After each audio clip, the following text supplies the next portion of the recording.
So I want to talk today about triage, about how you handle interrupts. This is for startup founders in a small team who are involved in product development, sales, marketing, customer support, and all the other miscellaneous tasks. You have a lot on your plate, and events interruptions make it even more interesting. You have to identify where you can make a difference and invest time there. Let's assume that you have a plan and schedule for the week that has already eliminated less important items or allows you to manage them as lower priorities. Let's also assume that you have some basic systems in place for managing development, support, and sales and marketing.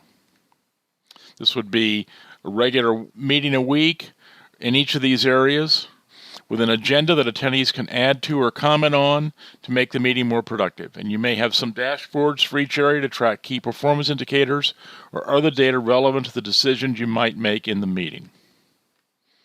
So far, so good. Now something happens that you must evaluate and decide how to handle. This may be an email from a prospect or a customer, a new development in your market, an action by a competitor, or an internal situation like someone is thinking of quitting. Based on what you know, you have to put this into one of about half a dozen buckets. You might drop everything and address. You might deal with today. You might need to deal with it the next 2 or 3 days. I mean, just schedule time on your calendar now for a call, meeting, or time to investigate in detail. You might push it off to a standing meeting or standard process. You might make a note to monitor this, or you might decide to ignore it. So let's work some examples. So you've got a new prospect. You've got the first call from a new prospect. Somebody on the team should be responding normally same day, preferably within the hour. Customer or prospect may tell you about a new development in your market. Normally this is something you want to get to in the next 2 or 3 days. It's not, if they're not considering taking action on it, then you should dig in, but it's not as urgent. A customer or prospect is asking for a new feature. This is best handled in a standard meeting or as part of standard process. An announcement in the press or on a blog or at a conference, this is less important. If it's not coming to you from customers or prospects, this is in the monitor and often the ignore category. Customer is down. There's a serious problem. Work is stopped. Now you need to handle this same day, probably same hour. If just to let them know you're working on it. Someone on the team says they're thinking about quitting. You should try and speak to them before the end of the day. Now, backstopping this are systems. And one of the challenges is that founders and early employees in a startup often excel at creative improvisation, right? That's what kind of makes startups fun and exciting. But the challenge is what is heroic must become routine. Your goal should be to develop standard answers, standard checklists, and agreed upon procedures so that you can focus your creative efforts where they'll make a difference.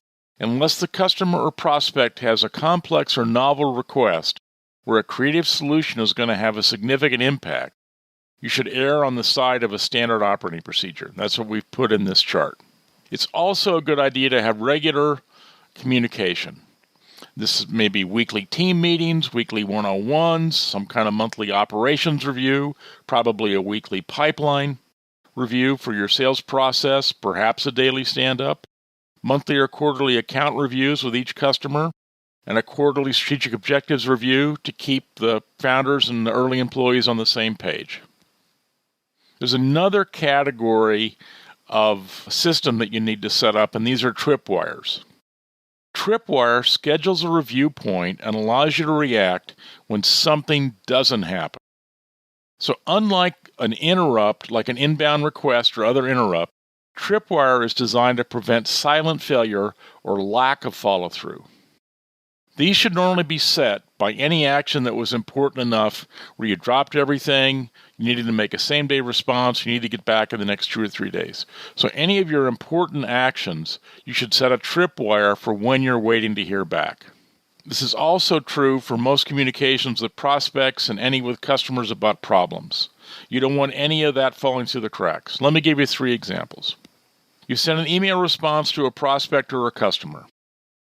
As you send the email, you should pick a date that you will follow up if you don't hear from them. Depending upon the situation, this might be a few days to a week or two.